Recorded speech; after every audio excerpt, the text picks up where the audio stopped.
Alright,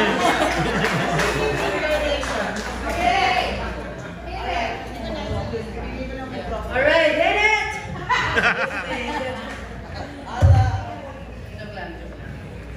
Alright, hi guys. So, this is very different from when I spoke for Mamita. Kasi when it was Mamita, it was, of course we were sad, but it was, we felt that she was free, you know? We felt that she lived such a long life. She was an icon, a legend. So, of course, our whole family was sad. But it's different thinking about what to say about my dad. Kasi it's really gone too soon talaga. Sorry, Father. Sabi ni Father kanina, 60s kind of low. No, for me, hindi. Grabe, kasi it's... Anyway, there's a reason naman for everything, but wait lang guys. Hindi ako sanay sa microphone. Okay. So, good evening. I know that I'm not the Ricky na gusto niyong makita today. But don't worry, I will do my best not to hug the mic like the Ricky that you know. Yeah, so for those who don't know me, my name is Ricky May. I'm the other daughter of Ricky. Quick backstory lang, the reason that that is my name is because when I was born, my parents wanted to give me a unisex name. So, Tony, Alex. So, si Papa, you know, being his very proud self, hindi na lang Ricky. Hindi na lang Ricky. And then, ito si Mamita, sabi niya, lagyan natin ng May para girly. I'm sorry, Mamita.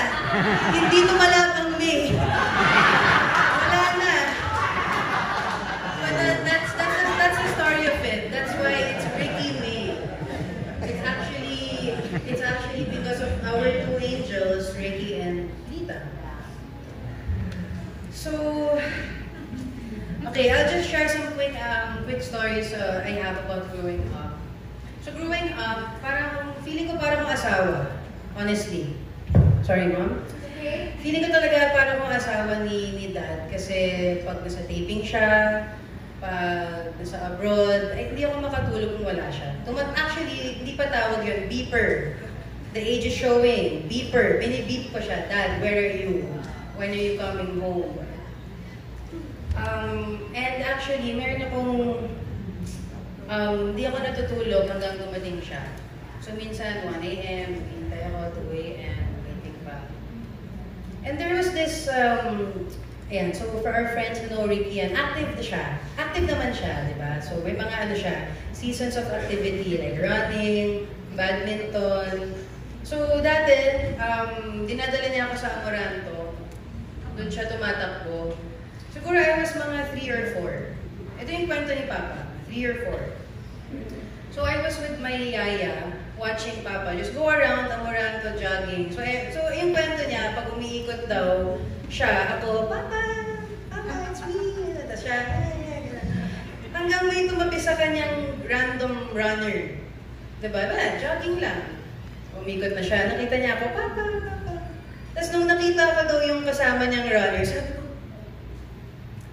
kung agad nagpo-point ako, sabi ko, Papa! Who's that girl?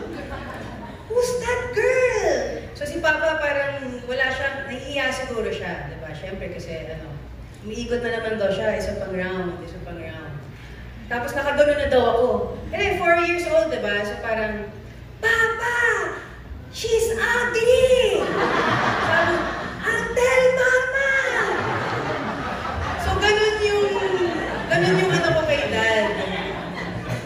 Parang little miss, ano ba? Diba? Parang asawa na. Anyway, so nung lumaki na ako, we would, and I'm sure some of his friends know this, like Tita Bebet, kasi nag-rant ako sa kanya. Na as I was growing up, medyo nag-butt heads na kami because we're very similar. Matigas yung ulo namin, and we always have to, parang hindi ako nagpapatalo, at mas lalo na siyang hindi nagpapatalo. So we really butt heads a lot. Diba? So, I would like to think that my dad taught me patience. Seriously. Yeah. I had to write my because there's really just too many things to say. Actually, I prepared a little, a short presentation. May insurance na ba? Joke lang. No. Like what Daddy said. Ate Isa, kailan tayo niya? Sabi ni Ate Isa, so si Papa, he was not an expressive man, like what Teddy says. So yung mga deep I love yous, yung mga wise, yes, we would get it in doses, but he was a guy that, would not spill all of his feelings and emotions to you. But I was looking through, our messages, and it's really just about finding the joy and the love in the mundane things. So Papa was not a big grand gesture like you're Ricky May, whatever, but in the mundane things, that's where I felt the love of my dad. So I'm just gonna show you some few screenshots. Okay? Ayan. Random lang to, guys. Mga random So sabi niya, I want to order from them, my good friend. I just want to help for Father's Day. If wala kayong gusto, I can order it and give it to other friends. So, it's so mundane, diba? Sobrang liit. Para it's just, hey, order tayo ng food. But when you really look at it, he always wants to help. And if he does not find a way to do it with someone, he will find his own way to help his friends. Diba? Ako naman, sige, let's order. O yan, kaya tumataba tayo eh. Ganyan si Papa. Okay, so the next one, sabi ko, you want something? So nagpapagrab ako. Sabi niya, no na, I'm good with Balots Bobbies. Sponsored by. Mamaya, meron yan. Charing. Tapos sabi niya, ask your kuya if he likes something. Again, I'm just asking Dad, may gusto ka? But what does he do? He brings it towards others. Diba? Okay, next one. Dad, do you still want chichirya? Mga puro food lang pala yung pinag-uusapan na. I did not realize this. Sabi niya, can you send Tostitos with a dip? Okay, next one. Ayan, this was the time that Ara had dengue. And this was COVID time. So we were all scared that it was COVID or it was, praning lahat. Pero sabi niya, that's good. Tell her to rest well, regain her strength, and to boost her immune system. Tell her to pray, meditate, and relax so she can sleep well. So actually, it's funny because when my dad was in the ICU na, and he was getting a bit, anxious because syempre it's a scary experience. This is something that we would actually repeat naman to him. We would play music, we would tell him to just relax, to breathe. So parang kumikot din yung advice niya sa akin.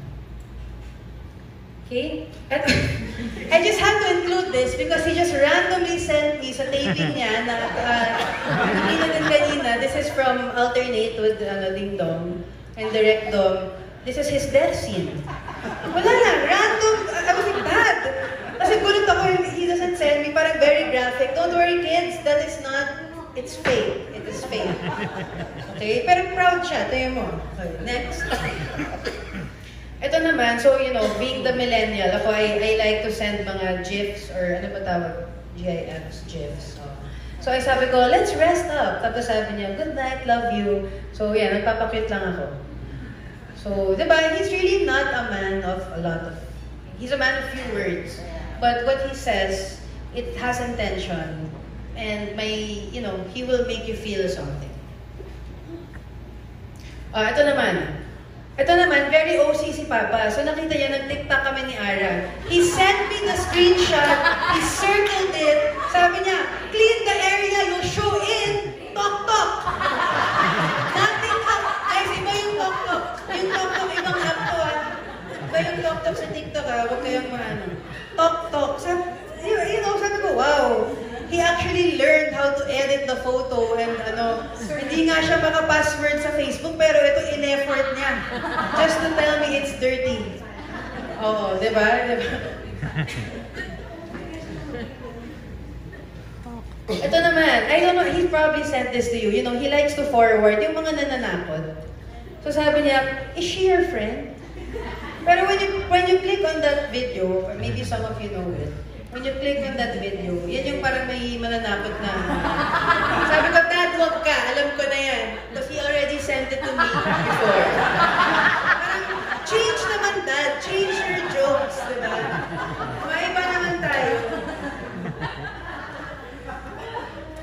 Ayan, and yes, ayan, so this is I asked him if he wanted food. Sabi niya, eat well. We had quite an experience this week. Grabe. I know we'll pull this through. Tapos sabi ko, okay, thanks Dad, I'll try. And we just have to keep going day by day. Love you. And then sabi niya, love you. Diba? So, it's, you know, the selfish part of me looks at it and just pretends that that's what he's telling me now. Na just go day by day, and that, you know, we will pull through eventually, and we will pull through together. There's still another one. So I have more, but those are the, you know, the ones that was put a smile on my face. Just the mundane things, and that's how I could feel his love through all of those mundane things.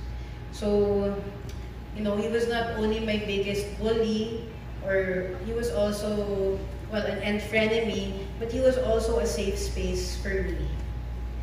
So actually, and a lot of his friends know na he's really been fighting for a long time. And when things started to get bad, I really found myself wanting to call him and ask him for his advice, because in other moments, that's what I would do. I will call him pag sa taping kami. If I have questions, if may nakipag-break sa akin, anything, I'll call him, and he was really a safe space for me to feel better and to feel that things would be okay. And again, he was in the ICU for a while. And he was not able to talk for a bit because his vocal cords got damaged. So we had this, for those who visited him, this big like whiteboard with the alphabet that he would just, you know, press to tell us what he wants. He would like spell it out. So sabi ko, Dad, mag-text ka na lang. Dahil gusto niya yung whiteboard na yan. And when he was a bit more aware in the ICU, because there was a time he was sedated, when he became a bit more yung himself again, like we could talk na. We could talk, he knew what was happening. We were talking about something, and he got my phone. And parang for me, this is what I consider his last words to me. So, he got my phone and my notes app, and then he typed it. And then this is what he said, because I was asking him, how are you feeling? Are you anxious? Sabi ko, don't worry, Dad, you're okay, because people are taking care of you here. You're not alone here. Parang we'll play music for you, so don't worry. But I just said, are you okay? How are you feeling? Are you feeling mad, happy, sad? And then he typed in my phone with his one finger. Siguro talaga siya mag-type, even before. Sabi niya, I just want to be positive and remove the anger in my heart. And I just want a happy life with all of you. And then 3 exclamation points. Very him. It's really very him. So after that, he would still be aware naman, but for me, I consider that his last words to me. And when I'm very, very happy to say that my siblings and I were able to bring our dad home, because that was what he was asking for. And when we brought him home, he spent 1 week in the house before he passed, but he passed at home. And when we had an idea that maybe it was about time that he would be leaving us, we all went in the room individually and we talked to him. His eyes were closed, but he had tears throughout. So I'd like to believe that he was listening to us. And the last thing that I told him, I said, thank you for being my papa. And I will always be your baby girl. That's the last thing that I told him.